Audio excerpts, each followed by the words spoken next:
अङ्गीकृत नागरिकता एकजना महिलाले लिएकी छिन्। उनी भारतमा जन्मेकी, उनको बाबुको वासस्थान भारतमा, उनको ठेगाना भारतमा। उनले वैवाहिक रूपमा अङ्गीकृत नागरिक, नेपालमा उनले कोसँग विवाह गरेको पनि नागरिकता पति नै देखिँदैन। यस्ता नागरिकता पनि छन्। साँच्चै नेपाली जनतामा निहित छ त नेपालको सार्वभौम सत्ता? तपाईँले भन्नुभयो विदेशीको डिजाइनमा विदेशीले यसो गर भने त्यसो गर भने, या विदेशीको आग्रहमा हामी नागरिकता वितरण गर्छौँ भनेपछि सार्वभौम सत्ता चाहिँ नेपाली जनतासँग छ कि दिल्लीको दरबारमा छ भन्ने मान्छेले प्रश्न गरे भने के हुन्छ जवाब? आफ्नो मुलुकमाथिको यत्रो गम्भीर विषय हुँदाखेरि पनि नेपाली पिपललाई त मतलबै छैन। अनि हामी जस्ता व्यक्तिहरू जुन बोलिरहेछौँ, कराइरहेछौँ, यो मलाई कहिले के लाग्छ, कतै यो हाम्रो पागलपना त होइन। म त वास्तवमा यी नेताहरूलाई एकदम खराब भन्थेँ, तर नेताभन्दा खराब त पिपल रहेछन्। पिपल त यो पिपल जाग्दैन, सुन्दैन, ल मतलबै छैन। अब हाम्रा चेलीहरू भारतमा जाँदा चाहिँ 7 वर्ष कुर्नुपर्ने, अनि भारतीय चेलीहरू नेपालमा आएर बिहे गर्दा चाहिँ भोलिपल्ट नागरिकता पाउने। हाम्रो जुन किसिमको जियो पोलिसी, दुईवटा ठुल्ठुला मुलुक र ठुलो जनसङ्ख्या दुईतिर चाहिँ हामी बिचमा छौँ, र यस्तो किसिमको खुल्ला नागरिकता नीतिले त्यो मुलुकको हित हुँदैन। पारित भएपछि के गर्नुभयो प्रचण्डजी? जनकपुरमा गएर बोल्नु। यसले के देखाउँछ? यसले लजिकली के देखाउँछ भने प्रचण्डजीले भारतको इसारामा यो काम गर्नुभएको छ, या भारतको स्वार्थका लागि यो काम गर्नुभएको छ, या भारतीयहरूलाई रिझाउनको लागि यो काम गर्नुभएको छ भन्ने कुरो देखिन्छ। वरिष्ठ अधिवक्ता डाक्टर सुरेन्द्र भण्डारी हुनुहुन्छ। डाक्टर स्वागत छ यहाँलाई। धन्यवाद आचार्य सर। एक पछाडि अर्को प्रकरणहरू आइरहेछन् र अहिले चाहिँ अब अगाडि बहस हुनु पर्थ्यो, नागरिकता विधेयक संसदमा पनि राम्रोसँग बहस हुन पाएन। पारित भइसके पछाडि चाहिँ फेरि एकदम कोलाहल मचिरहेछन्। डाक्टर साहब, यो विषयलाई तपाईँले कसरी हेर्नु भएको छ? एकदमै राम्रो प्रश्न। यसमा हामी जस्ता नागरिकहरूको पनि कमजोरी हो, हामी सबैकै कमजोरी भनौँ। किनकि नागरिकता विधेयक सदनमा जसरी स्पिडअप गरेर लिएर गयो, पहिलो विधेयकलाई विथड्र गरेर पछिल्लो विधेयक अहिलेका गृहमन्त्री खाँडजीले जुन लिएर जानुभयो र उहाँहरूले यो फास्ट ट्र्याकमा हामी पारित गराउँछौँ भनेर भन्नुभयो, त्यस पछाडि नै वास्तवमा यो विषयमा छलफलहरू सुरु भए। उहाँहरूले फास्ट ट्र्याकमा नलगिन्जेलसम्म यो नागरिकता विधेयक पास हुन्छ भन्ने कुरामा कसैलाई पनि विश्वास थिएन। त्यसले हामी पनि धेरै हदसम्म यसमा काम गरिरहेको थियौँ, चुपे लागेर बसिरहेको थियौँ। तर जब खाँडजीले फास्ट ट्र्याकको कुरा गर्नुभयो, त्यस पछाडि सबैलाई चासो लाग्यो। त्यही कारणले गर्दाखेरि अब अहिले हतार संसदबाट पास भएको छ। पास हुँदाखेरि एउटा प्रश्न अहिले के उठिरहेछ भने पास भएका दिन कति संसद सदस्यहरू चाहिँ त्यहाँ उपस्थित थिए त? वास्तवमा त्यहाँ उपस्थित सदस्यहरू पनि ज्यादै न्यून थियो, र उपस्थित मध्ये कतिजनाले समर्थन गरेर पास भएको, यी टेक्निकल कुराहरू पनि उठिराखेका छन्। तर उहाँहरूको नियतै के थियो भने यो पास गराउने, र त्यो यस्तो एउटा मुलुकको जीवनमा नै गम्भीर रूपमा जोडिएको नागरिकता जस्तो विषयमा गम्भीरतापूर्वक छलफल नहुने, यसका दफा उपदफाको विषयमा विश्लेषण नगरिने र फास्ट ट्र्याकमा लानुपर्ने आवश्यकता थिएन। अझ त्यसमाथि पनि यो चुनावी सरकार, अब चुनाव छिटै निर्वाचन घोषणा हुँदैछ, स्थानीय तहको निर्वाचन भइसक्यो, अब प्रदेश र सङ्घको निर्वाचन हुँदैछ, र यो सरकार मूलतः अहिले निर्वाचनको सरकार हो। त यस्तो निर्वाचनको सरकारले नागरिकता जस्तो मुलुकको जीवनमा अहम भूमिका राख्ने विषयलाई लाँदैन कि भन्ने कता हामीले अपेक्षा चाहिँ गरेका थियौँ। तर उहाँहरूले फास्ट ट्र्याकबाट गरिदिइसकेपछि यसले सेन्सिटिभिटी चाहिँ त्यसरी क्रिएट गर्यो भन्ने मलाई लाग्छ। जस्तो नागरिकता जस्तो संवेदनशील विषय डाक्टर साहबले भन्नुभयो, यसरी छापामार शैली भनौँ न, प्रचण्डले भन्ने गरेको रातारात छापामार शैलीमा, जबकि 2 वर्ष राज्य व्यवस्था समितिमा छलफल भएर त्यसको बहुमतले पारित गरेका विषयहरूलाई पनि फेरि फिर्ता लिएर चाहिँ केही प्रावधानहरू हटाइयो। त्यस्तो गर्न मिल्छ? यो चाहिँ कानुनी दृष्टिकोणले यो जायज हुन्छ कि यसमा के स्वाभाविक हो? यो चाहिँ के कसरी हेर्ने यसलाई डाक्टर साहब? अब कानुनी रूपमा हेर्दाखेरि चाहिँ विधेयक पेश गर्ने सरकारको अधिकारको कुरा हो। आफूले पेश गरेको विधेयक फिर्ता लिने, नयाँ विधेयक पेश गर्न पाउने सरकारको अधिकारको कुरा हो प्राविधिक रूपमा भन्दाखेरि।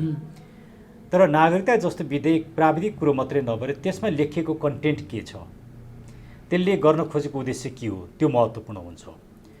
र अहिले इलेक्सनको मुखमा आएर उहाँहरूले जसरी नागरिकता विधेयक ल्याएर पारित गराउन खोज्नु भएको छ, अब उहाँहरूको न्यारेटिभ्स के छ भने 10 लाख मानिसले नागरिकता पाएका छैनन् र ती मानिसहरूलाई नागरिकता दिनुपर्छ भन्ने उहाँहरूको न्यारेटिभ्स छ।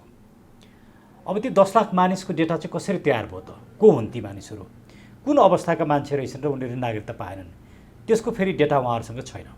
त्यसले उहाँहरू एकदमै सतही रूपमा यो 10 लाख मानिस भन्नुभएको छ।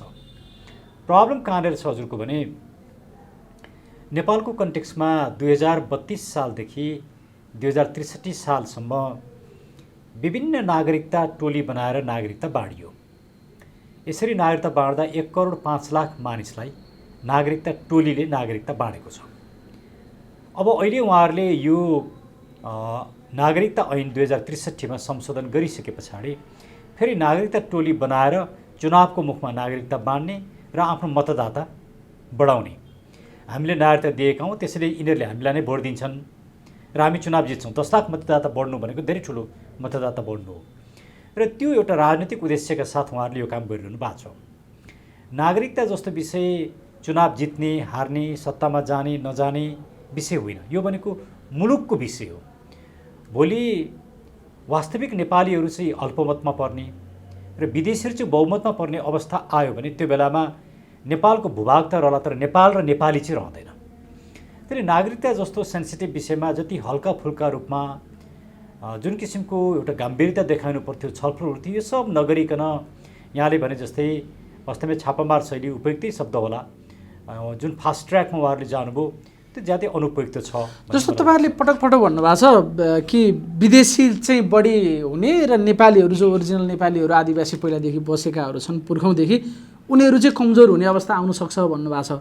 जस्तो विधेयक पारित हुने बित्तिकै अब विदेशीले नागरिकता पाउने भए, विदेशी बढ्ने भए, त्यसको आधार चाहिँ के हो त? तपाईँले के चिजलाई टेकेर के चिज त्यस्तो आयो जो विधेयकमा जसले विदेशी बढ्ने नेपालीहरू घट्ने भए, के त्यस्ता चिजहरू आयो? यसलाई कसरी तपाईँले डिस्क्रिप्सन गर्नुहुन्छ? एकदमै राम्रो प्रश्न। वास्तवमा नेपालको नागरिकता समस्यालाई पहिला हामीले बुझ्नुपर्छ यो प्रश्नको जवाफ दिनलाई र त्यहीँनिर यस प्रश्नको जवाब छ। नेपालको नागरिकताका 4-5 वटा मेजर प्रब्लम छन्। पहिलो प्रब्लम भनेको चाहिँ कट अफ डेट बढाउने। कट अफ डेट भनेको के हो भने कुनै पनि मुलुकले पहिलोचोटि नागरिकता जब दिन्छ त्योभन्दा अगाडि त नागरिक हुँदैनन्, किनकि कानुनी नागरिकतै दिएको हुँदैन।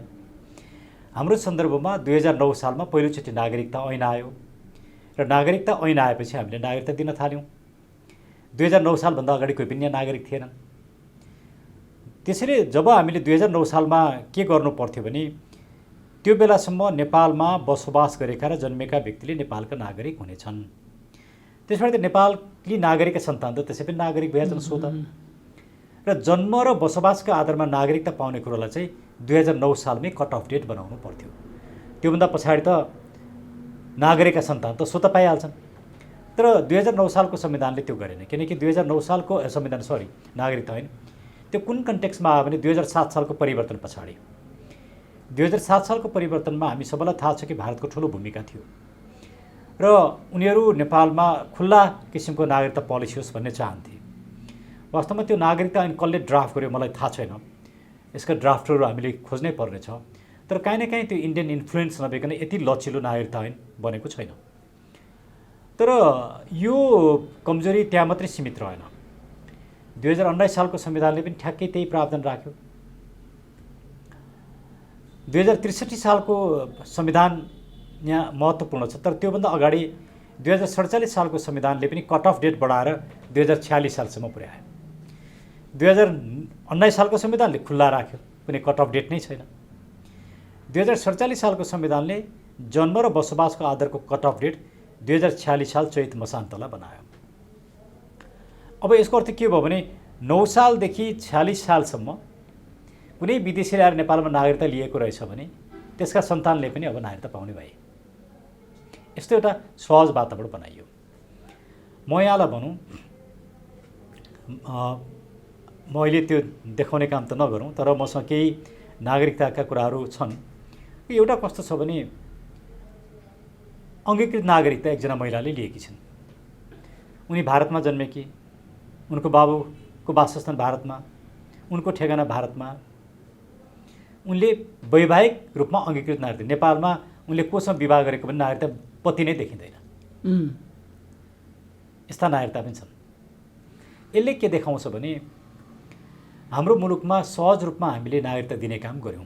त्यसैले यो कट अफ डेटको कारणले एउटा प्रब्लम भयो। त्यसैले अहिलेको यो जुन विधेयक छ त्यसको सबभन्दा ठुलो प्रब्लम के हो भने 2072 साल असोज 3 गतेलाई यसले कट अफ डेट बनाइदियो। अब धेरैको भनाइ के छ भने संविधानले नै यो संविधान प्रारम्भ हुँदाका बखत भनेर कट अफ डेट बनाइसकेको छ, मान्छे यो ऐन त संविधान अनुकूल छ भन्ने धेरैको व्याख्या छ। तर मेरो व्याख्या अलिकति फरक छ। मेरो व्याख्या फरक के छ भने भोलि त अदालतले आधिकारिक व्याख्या त अदालतले गर्ला, हामी अदालत जान्छौँ केही समय पछाडि। तर मेरो व्याख्या के हो भने संविधानले यो संविधान प्रारम्भ हुँदाका बखत भन्नुपर्दा के हो भने यो संविधान प्रारम्भ हुँदाका बखतमा जारी भएका प्रचलित ऐन र कानुन बमोजिम दिने नागरिकता, त्यो भनेको कहिले हो भने 63 सालको संविधानले कट अफ डेट कहिलेलाई मानेको थियो, किनकि 72 सालको संविधान प्रारम्भ हुँदाखेरिका बखतको कानुन बनेको 63 सालको संविधान। 63 सालको संविधानले कसलाई कट अफ डेट माने? 46 साल चैत मसान्त। भनेपछि 72 सालको संविधानमा यो संविधान प्रारम्भ हुँदाको बखत भन्नुको अर्थ चाहिँ 46 साल चैत मसान्त भन्ने मेरो व्याख्या हो। तर अहिले धेरै मानिसहरूले गरिरहेको व्याख्या र पार्लियामेन्ट्री लोअर हाउसले प्रतिनिधि सभाले जुन पारित गरे उहाँहरूले के लेखिदिनु भयो कानुनमा, नागरिकता ऐनको संशोधनमा यो विधेयकमा 72 साल असोज 3 गते भन्नुभयो। यो कुरा गलत छ भन्ने मेरो बुझाइ हो। अब हामी यसलाई अदालतमा जान्छौँ, अदालतले के व्याख्या गर्छ त्यो अदालतको कुरा हो। पहिलो समस्या कट अफ डेट। दोस्रो समस्या मैले अघि पनि यहाँलाई भने कि टोली बनाएर नागरिकता दिने। यो होला नेपाल जस्तो मुलुकमा सुरुमा मानिसहरूसँग नागरिकता लिँदैन थिए, त्यो चेतना पनि थिएन, जग्गा जमिन थियो, घरबार थियो, तर नागरिकता थिएन।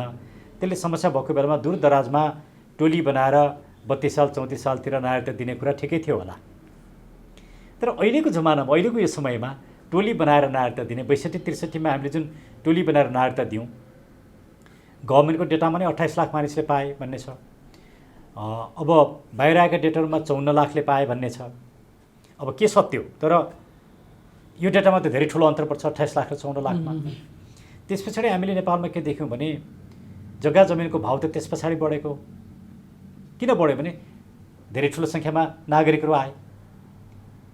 यदि ती नेपाली नै हुन्थे भनेदेखि त्यो पैसा त हिजो पनि नेपालमै थियो। ती विदेशी थिए र विदेशबाट आएका धेरै मानिसहरूले विदेशबाट पैसा लिएर आएर भाउ बढ्यो भन्ने कुरा एउटा लजिकल्ली अनुमान गर्न सकिन्छ।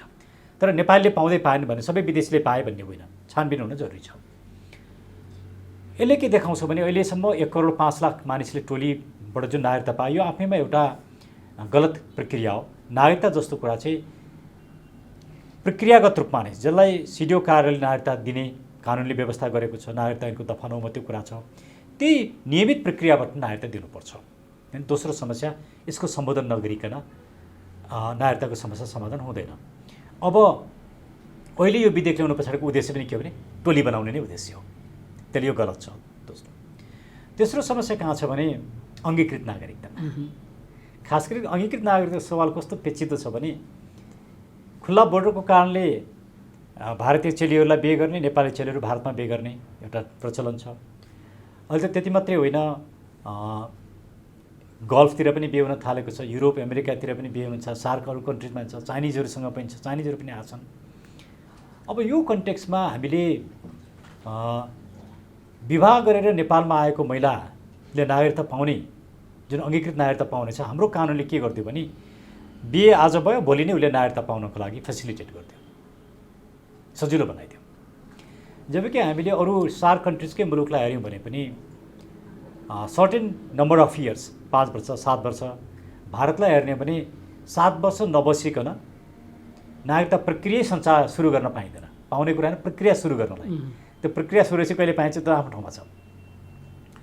अब हाम्रा चेलीहरू भारतमा जाँदा चाहिँ 7 वर्ष कुर्नुपर्ने, अनि भारतीय चेलीहरू नेपालमा आएर बिहे गर्दा चाहिँ भोलिपल्ट नागरिकता पाउने। हाम्रो जुन किसिमको जियो पोलिसी, दुईवटा ठुल्ठुला मुलुक र ठुलो जनसङ्ख्या दुईतिर चाहिँ हामी बिचमा छौँ र यस्तो किसिमको खुल्ला नागरिकता नीतिले त्यो मुलुकको हित हुँदैन। वैवाहिक आधारमा नागरिकता दिन हुँदैन भन्ने कुरा होइन, दिनुपर्छ। तर नागरिकता भनेको चाहिँ के हो भने राज्य र व्यक्तिको बिचको सम्बन्ध, त्यो लोयल्टीको, मेरो यो मुलुकप्रति निष्ठा छ, म यो मुलुकको धर्म, संस्कृति, परम्परा, सभ्यता, कानुन म मान्छु, जे कारणले यो मुलुक नेपाली हो त्यो नेपालीत्वलाई, नेपालीपनालाई म स्वीकार गर्छु, त्यो लोयल्टी जाहेर गर्ने कुरा। आज बिहे गरेर आउनसाथ भोलिपल्ट लोयल्टी हुँदैन। त्यसैले सबै देशले यस्तो विषयमा चाहिँ सर्टेन नम्बर अफ इयर्स राख्छन् प्रायः देशहरूले। हामीले यो राखेनौँ। त्यसैले अहिलेको यो विधेयकको र कानुनमै पनि 63 सालको कानुनमै पनि यो ठुलो एउटा समस्या छ र जबसम्म यो समस्यालाई हामीले सम्बोधन गर्न सक्दैनौँ तबसम्म नेपालमा नागरिकताको समस्या ज्यूका त्यौँ रहन्छ। जस्तो लाग्छ अहिले एक थरी मान्छेले चाहिँ के भनेका छन् भने जन्मका आधारमा नागरिकता प्राप्त गरिसकेकाहरूका छोराछोरीलाई नागरिकता दिने विषय नै आयो। यो वैवाहिक अङ्गीकृतको विषय अर्को छ। अर्को जन्मसिद्धका आधारमा नागरिकता लिएकाहरूका सन्तानले वंशजको नागरिकता पाउने भन्ने विधेयकमा आयो। अनि बुवा आमालाई चाहिँ नागरिकता दिने अनि छोराछोरीलाई चाहिँ नागरिकता दिन भन्न मिल्छ? उनीहरूको त दैनन्दिन कर्महरू गर्न पाएका छैनन्, सिमसम्म पाएका छैनन्, अध्ययनको लागि रोकिएको छ, बाहिर जानबाट रोकिएको छ, उनीहरू त रोइरहेछन्, पीडित छन् भन्छन् नि। अनि त्यसमा पनि हामी यति धेरै अनुदार बन्ने त भन्ने एउटा कर्नर चाहिँ त्यो पनि छ। अनि त्यसमा के भन्ने त, के गर्ने? एकदमै राम्रो प्रश्न। जस्तो भनौँ न, फर इक्जाम्पल अघि मैले एउटा नागरिकताको कुरा गरेँ। एकजना भारतीय महिलाले वैवाहिक अङ्गीकृत नागरिकता नेपालमा लिइन्, तर उनको त्यहाँ पतिको नाम देखिँदैन। एकछिन मानौँ उनको पतिले पनि लिए, कोही मान्छे उनको पति भए, दुवै भारतबाट आए या विदेशबाट आए, दुवै विदेशबाट आएर अङ्गीकृत नागरिकता लिए। उनीहरू नेपाली नागरिकता त हुन्। उनीहरूले नागरिकता कहिले लिए नेपालको नागरिकता भने एकछिन मानौँ 2070 साल वैशाख 1 गते लिए फर इक्जाम्पल। उनीहरूका छोराछोरी भारतमा 5 जना जन्मेका रहेछन्। कहिले जन्मेका रहेछन्? 2060 सालदेखि जन्मेका रहेछन् मानौँ। 60 सालदेखि 70 सालमा 5 जना बच्चा भएछन्, उदाहरण मात्रै। मान्छे ती 5 जना बच्चाले अब के हुने भए? नेपालको नागरिकता पाउने भए, वंशजको आधारमा पाउने भए तिनीहरूले त। के हामीले खोजेको नागरिकताको पोलिसी यही हो र, कानुन यो हो र? होइन नि। त्यसैले यसले उठाएको जुन समस्या यसले उठाएको छ नि, दृश्य रूपमा अदृश्य रूपमा जुन समस्या सिर्जना गरेको छ त्यो समस्या चाहिँ चर्को छ। नेपालीले नागरिकता नपाउने भन्ने कुरै हुँदैन, पाउनुपर्छ। जस्तो भनौँ एउटा नेपाली महिला छिन्, उनको सन्तान छ, उनको पति मानव विदेशी थियो, उसले छोडेर हिँड्यो, उनले विदेशमा गएर नागरिकता लिन सक्ने अवस्था पनि छैन, दुवै आमा छोरा यहीँ बसेका छन्, नागरिकता पाउँछ। यस्तो अवस्थामा हामीले नागरिकता दिनुपर्छ र अदालतले नम्बर अफ टाइम्स धेरै समय आमाको नामबाट पनि नागरिकता देऊ भनेर बोलिसकेको छ। यस्तो किसिमको समस्या भएका व्यक्ति लाखौँमा छैनन्, केही 100मा केही 1000मा होलान्। यस्ता व्यक्तिहरूको समस्या तत्कालै सम्बोधन हुनुपर्छ। तर यहाँ कुरा छ 10औं लाखको। ती 10औं लाख व्यक्ति यो डाटामा बोलिरहेछन्। अब 10 लाख मान्छेले नागरिकता प्राप्त गर्ने भयो। प्रचण्ड त भोलिपल्टै कुदेर जनकपुर पुगिहाले। म तपाईँहरूसँग खुसीको खबर सुनाउन आएको छु। म अघिल्लो छुट्टी आउँदाखेरि अब नागरिकता विधेयक पास गरेपछि आउँछु भनेको थिएँ, म आएँ भन्दै भोलिपल्ट बिहानै खुसीको खबर भनेर सुनाउन पुगिहालेँ। अब तपाईँहरू 7 लाखले नागरिकता पाउनुहुन्छ भने अब भोट मलाई हाल्नुपर्छ भने त होला त्यो, होइन डाक्टर साहब? इन्डाइरेक्ट के हो यो विषय? यहाँले प्रचण्डको नाम लिदिनुभयो, भेरी इन्ट्रेस्टिङ। प्रचण्डजीहरू सहितकै योभन्दा अगाडिको विधेयक संसदमा छलफल हुँदाखेरि संसदीय समितिमा त्यो विधेयकमा त 7 वर्षको कुरा थिएन, तर संसदीय समितिको छलफलमा के आयो भने कम्तीमा पनि 7 वर्षको एउटा कट अफ डेट चाहिँ राख्नुपर्छ, विवाह गरेर आएको भोलिपल्ट दिन हुँदैन भन्ने छलफल भयो र मुलुक नै करिबन होइन एउटा सर्टेन नम्बर अफ इयर्स 7 वर्ष 10 वर्ष कति हुन्छ उपयुक्त राख्नुपर्छ भनेको 7 वर्ष करिबन स्वीकार गरिएको अवस्था थियो। त्यसमा प्रचण्डजीको पार्टीको पनि सहमति थियो। प्रचण्डजी भारत जानुभयो भर्खरै र भारतबाट आउनु भएको छ। भारतबाट आइसकेपछि उहाँहरूको केन्द्रीय समितिको बैठक बस्यो र केन्द्रीय समितिले यो 7 वर्षको कुरा चाहिँ हामीले अडान नलिने भनेर निर्णय गर्नुभयो। अनि त्यो निर्णय भएपछि के भयो? संसदबाट नागरिकता विधेयक पारित भयो। अनि पारित भएपछि के गर्नुभयो प्रचण्डजी? जनकपुरमा गएर बोल्नु। यसले के देखाउँछ? यसले लजिकली के देखाउँछ भने प्रचण्डजीले भारतको इसारामा यो काम गर्नुभएको छ, या भारतको स्वार्थका लागि यो काम गर्नुभएको छ, या भारतीयहरूलाई रिझाउनको लागि यो काम गर्नुभएको छ भन्ने कुरो देखिन्छ। मुलुकको हितमा भन्दा पनि उहाँहरूले कसरी भोट बटुल्ने, कसरी विदेशीलाई रिझाउने, त्यो चाहिँ उहाँहरूको मुख्य उद्देश्य थियो। पहिला 7 वर्ष प्रावधानमा त तत्कालीन नेकपामा प्रचण्ड स्वयं पनि त्यही थिए नि, केपी ओली, प्रचण्ड, माधव नेपाल, यी सबैले 7 वर्ष प्रावधान राख्नुपर्छ भनेर लामो बहस भयो नि राज्य व्यवस्था समितिमा। त्यस पछाडि एउटा अन्डरस्ट्यान्डिङ बनेर विधेयक आएको थियो। इन्डिया जाने बित्तिकै त्यो अडान पनि परिवर्तन भयो। मैले भनेको सरकार परिवर्तनपछि, गठबन्धन परिवर्तनपछि या एउटा देशको भ्रमणपछि कुनै पार्टीले आफूले राखिरहेको राष्ट्रिय अडान पनि परिवर्तन हुन्छ भन्ने मेरो प्रश्न के डाक्टर? अनि यो एकदमै महत्त्वपूर्ण प्रश्न हो। यदि मुलुकप्रतिको राजनीति हो भने हुँदैन। तर राजनीति सत्ताको लागि र विदेशीलाई रिझाएर आफू सत्तामा बस्नको लागि हो भने हुँदो रहेछ भन्ने कुरा त यो श्रृङ्खलाले देखाउँछ नि। हामीले प्रचण्डजीलाई दोषी दिइरहनु जरुरी नै छैन, तर घटनाक्रमले के सिद्ध गर्छ, तथ्य चाहिँ fact speaks louder than words भन्छ क्या, शब्दभन्दा तथ्य चाहिँ राम्रोसँग बोल्छ। यो तथ्यले के देखायो भने, यो फ्याक्ट्सले के देखायो भने उहाँहरूले पार्टीको निर्णय गरेर हामी 7 वर्षको अडान छोड्छौँ भनेर नभने भए पनि के हो भन्ने कुरा हुन्थ्यो। पार्टीको बैठक गरेर त्यो कुरा छोड्छौँ भनिसके पछाडि त यो त गम्भीर विषय पनि छोडेर त पारित भयो त विधेयक, नभए त माओवादी त्यसको विरुद्धमा थियो भने त विधेयक पारित हुन सक्ने अवस्था थिएन। भनेको सिधा हेर्दाखेरि चाहिँ प्रचण्ड इन्डिया गएर फर्किए पछाडि उनको अडान परिवर्तन भयो नागरिकताको सन्दर्भमा, त्यही कुरा चाहिँ इन्डियामा भारै छ भन्नु पर्यो नि होइन। त्यसो अब यसलाई फेरि कसरी पनि हामीले हेर्नुपर्छ भने 72 सालमा नेपालको संविधान जारी हुँदाखेरि इन्डियाका केही ग्रजेसहरू थिए, केही असन्तुष्टिहरू थिए। ती असन्तुष्टिमध्येको एउटा असन्तुष्टि नागरिकता पनि हो। अब अहिले प्रचण्डजी इन्डिया जाने, नागरिकता विधेयक पारित हुने, अनि इन्डियाले पनि अब यो विधेयक पारित भएपछि इन्डिया पनि खुसी नै छ, किनकि कुनै इन्डियन न्युज पेपरमा त के आयो भने नेपालमा नागरिकता विधेयक पारित भयो, नेपालका प्रधानमन्त्री शेरबहादुर देउवा भनेर खड्गौलीको फोटो पनि छापियो। शेरबहादुर नाम चाहिँ शेरबहादुर देउवा, फोटो चाहिँ खड्गौलीको छापियो। यस्ता कुराहरू पनि भए। यसले के देखाउँछ भने इन्डियनहरू केही इन्ट्रेस्टमा यस किसिमको प्रावधान 7 वर्षको अडानलाई हामीले हटायौँ। यो ज्यादै दुःखको कुरा हो। जस्तो खास गरी जसले चाहिँ अहिले एउटा प्रचलित भनाइ नै छ नि, एउटा हातले सिन्दुर एउटा हातले नागरिकता होइन, अहिले हामी त्यहीँ पुग्यौँ। जस्तो अब मैले भन्नु खोजेँ चाहिँ नागरिकता दिने भनेको त तत् राष्ट्रको आफ्नो आफ्नो इन्ट्रेस्टमा होला नि त। सबै कुराहरूको विश्लेषण गरेर हामी खुकुलो नीति कसैको नीति के राख्नुपर्ने। हजुर, यहाँले जुन यो कुरा उठाउँ, अर्को एउटा डेन्जरस अवस्था कस्तो छ भने नेपाली महिलाले विदेशीसँग बिहे गरेपछि उनका सन्तानले पनि नेपालमा नागरिकता पाउने प्रावधान छ। अब यो कस्तो अवस्था हो भने नेपाली महिला नागरिकले विदेशीसँग बिहे गरिन् भने उनका सन्तानले उनको पतिको देशको नागरिकता पाउनुपर्छ। तर मानौँ त्यो देशमा नागरिकता सम्बन्धी कानुन रहेन रहेछ, यति व्यक्तिले नागरिकतै पाएनन्, उनीहरू राज्यविहीन हुने अवस्था आयो, अनि त्यो बेलामा सोच्न सकिने कुरा हो। तर हामीले बिना कुनै कन्डिसन उनीहरूले पनि नागरिकता पाउने गऱ्यौँ।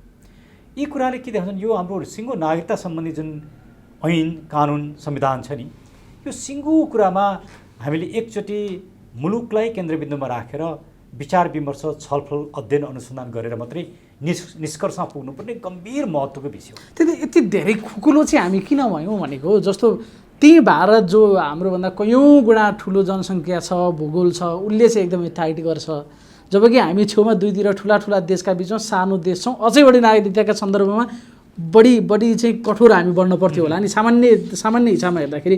तर हामी चाहिँ फेरि हाजमुलाको विज्ञापन जस्तो जे आउँछ मजाले पचाउँछ जस्तै नागरिकता बाँडिरहेछौँ। यस्तो किन भइरहेछ? यस्तो किन हुन्छ भने हजुरले के हेर्नु पऱ्यो, हामी सबैले पनि नेपालमा जब राजनीतिक परिवर्तन हुन्छ, राजनीतिक परिवर्तन पछाडि नागरिकतासँग सम्बन्धित ऐन र संविधानमा परिवर्तन गरेर खुकुलो बनाइन्छ। नम्बर 1 हामीले हेर्नुपर्ने कुरा। दोस्रो, जब निर्वाचन आउँछ, चुनाव आउँछ, खास गरिकन संसदको चुनाव आउँछ, त्यो बेला कुनै न कुनै रूपमा टोली बनाएर नागरिकता बाँडिन्छ। यी दुईवटा कुराले के देखाउँछन् भने हाम्रो नागरिकता चाहिँ लोयल्टीसँग होइन। अहिले पनि हाम्रो नागरिकता ऐनमा नागरिकता लिँदाखेरि हामीले ओथ लिनुपर्ने, शपथ लिनुपर्ने व्यवस्था छैन। कुनै पनि मुलुकमा नागरिकता पाएपछि ओथ लिइन्छ, म यो मुलुकप्रति निष्ठावान छु, आस्थावान छु, मुलुकप्रति मैले कुनै पनि किसिमले गद्दारी गर्दिनँ, धोका दिन्न, होइन, यस्ता किसिमको ओथ लिने चलन हुन्छ। हाम्रोमा त्यो पनि छैन। र हाम्रोमा नागरिकतालाई के गरियो भने राजनीतिक अस्त्र बनाइयो, विदेशीलाई रिझाउने, आफू सत्तामा जाने। तर यो एकदमै गलत हो। विदेशीलाई रिझाएर सत्तामा म बस्छु भन्ने जुन पोलिटिकल माइन्डसेट नेपालमा छ त्यो नै गलत कुरा हो, किनकि विदेशीलाई रिझाएर सत्तामा बस्न सकिँदैन। तर नेपालको अहिलेको परिप्रेक्ष्यमा भोटर्सहरू पनि हुन त अहिले धेरै सचेत भइसके, अहिले त धेरै ठुलो चेतना आइसकेको छ। त्यो हिजोको यो ट्रेडिसनल प्रत्येक परिवर्तनमा विदेशीले गर्थ्यो, त्यसैले विदेशीलाई रिझाएपछि मात्रै म सत्तामा बस्छु भन्ने त्यो माइन्डसेट चाहिँ हाम्रा नेताहरूमा अहिले पनि छ। त्यसको कारण एउटा हो। र दोस्रो, इलेक्सनमा मैले नागरिकता बाँडेपछि यो फलाना पार्टीले सत्तामा आउँदा बाँडेको त्यसलाई भोट दिन्छन् भन्ने उहाँहरूको बुझाइ हो। तर विदेशीले नागरिकता पाउँदाखेरि भोलि मेरो देश नै अल्पमतमा पर्छ मेरा नागरिकहरू भन्ने कुरामा उहाँहरूलाई सरोकार छैन। किनभने उहाँहरूलाई मुलुकप्रति किन सरोकार छैन भने मलाई त यो थाहा पनि थिएन। शेरबहादुरजीको छोराले सेनिटरी प्याडको व्यापार गर्दा रहेछन् अनि अर्थमन्त्रीले के गरे सेनिटरी प्याडमा भन्सार सुरु गराइदिए। यो भनेको त ग्रस अब्युज अफ पावर हो, कन्स्टिट्युसनप्रतिको फ्रड हो। यो अदालत जसले यो शेरबहादुर देउवालाई प्रधानमन्त्री बनायो वास्तवमा त यो विषय त अदालतले गम्भीरतापूर्वक लिनुपर्ने विषय हो। मान्छे पावरमा बसेर कसरी मुलुक र संविधानप्रति फ्रड गरिन्छ भन्ने कुरा, अनि यस्ता व्यक्तिहरूले मुलुकको हितमा काम गर्छन् भन्ने कुरा कसरी सोच्छ? भनेको भोट भए, चुनाव जित्न पाए, मन्त्री हुन पाए, प्रधानमन्त्री हुन पाए, सत्ता आफ्नो हातमा भए, सब चिजका लागि यिनीहरू तयार हुँदो रहेछन् भन्ने कुराको एउटा कडी यो पनि हो होइन डाक्टर साहब? यो हो, तर कस्तो गजबको छ हजुरको भने, सरी मैले बटिन गरेँ। ओके, यो त हामी जस्ता मान्छे कराउने भयो, यहाँ जस्ता मिडियाहरूले यो कुरा उठाउने भयो। पिपुल किन उठ्दैन त? पिपुललाई त ठिक रहेछ नि त, जे गरे पनि हुन्छ नि।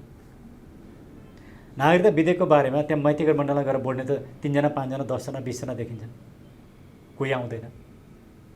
अस्ति रत्नबारको एउटा कार्यक्रम थियो, म पनि गएँ, बोलेँ, 15-20 जना मान्छे थिए। कि 15-20 जना मान्छेको मात्रै जिम्मेवारी हो यो? यत्रो गम्भीर विषयमा नागरिक किन सचेत छैन त? मेरो क्वेसन चाहिँ यो हो। डाक्टर साहब, जस्तो मैले यसभित्रको अलिक गहिरो कुरा गर्दा चाहिँ जस्तो संविधानले नेपाली जनताको हातमा चाहिँ सार्वभौमसत्ता निहित छ भनेर सुरुमै लेखा छ नि त डाक्टर साहब। नागरिकता प्राप्त गर्नु भनेको उसले मतदानको अधिकार पनि प्राप्त गर्नु हो, सँगै विभिन्न अधिकारहरू सँगै राज्यबाट लिन सक्ने भयो। र एउटा नागरिकले नागरिकता प्राप्त गरिसके पछाडि मतदान गर्न पाउँछ र त्यो हाम्रो सार्वभौमसत्ता हामी भन्छौँ। साँच्चै नेपाली जनतामा निहित छ त नेपालको सार्वभौमसत्ता? तपाईँले भन्नुभयो विदेशीको डिजाइनमा विदेशीले यसो गर भने त्यसो गर भने, या विदेशीको आग्रहमा हामी नागरिकता वितरण गर्छौँ भनेपछि सार्वभौमसत्ता चाहिँ नेपाली जनतासँग छ कि दिल्लीको दरबारमा छ भन्ने मान्छेले प्रश्न गरे भने के हुन्छ जवाब? अब हामीले घटना र तथ्यका आधारमा हेर्नुपर्ने हुन्छ। नागरिकताको विषयमा अघि पनि प्रचण्डजीको जुन तथ्यगत रूपमा हामीले हेऱ्यौँ त्यसले के देखाउँछ भने उहाँहरूको उद्देश्य मुलुक होइन भन्ने कुरो देखाउँछ। त्यसैले नेपाली नागरिकलाई सार्वभौम सत्ता भनियो, त्यो चाहिँ संविधानमा लेख्यो, शब्दमा लेखियो। तर नेपाली पिपल त सार्वभौम होइन रहेछ नि, किनकि आफ्नो मुलुकमाथिको यत्रो गम्भीर विषय हुँदाखेरि पनि नेपाली पिपललाई त मतलबै छैन। अनि हामी जस्ता व्यक्तिहरू जुन बोलिरहेछौँ, कराइरहेछौँ, यो मलाई कहिले के लाग्छ, कतै यो हाम्रो पागलपना त होइन? आखिर पिपलले त साथ दिएन नि, दिँदो रहेन रहेछ नि। जसले एमसीसी पास गराए सबैभन्दा धेरै मत ल्याएर उनीहरू नै निर्वाचित भएर आए, त्यो हालसालकै ऊ छ। फेरि अहिले जसले नागरिकता विधेयक ल्याए उनीहरू नै चुनाव जित्नका लागि ल्याइरहेछन्। यहाँ तपाईँ भन्दै हुनुहुन्छ यो विधेयक ल्याएका कारणले उनीहरूले हार्नुपर्छ चुनाव, तर उनीहरू 10 लाख भोट अब बढ्ने भयो भनेर हिसाब गरेर भोट कसले सोर्ने हो भनेर कुदाकुद गरिरहेछन्। एक्ज्याक्टली। त्यसैले कन्टेक्स्ट चाहिँ के हो भने अहिले म त वास्तवमा यी नेताहरूलाई एकदम खराब भन्थेँ, तर नेताभन्दा खराब त पिपल रहेछन्। पिपल त यो पिपल जाग्दैन, सुन्दैन, ल मतलबै छैन। हामी त यस्तो नेपाली भइसक्यौँ कि कसरी लुट्ने, कसरी कमाउने, जे गर्दा कमिन्छ, जे गर्दा आफ्नो स्वार्थ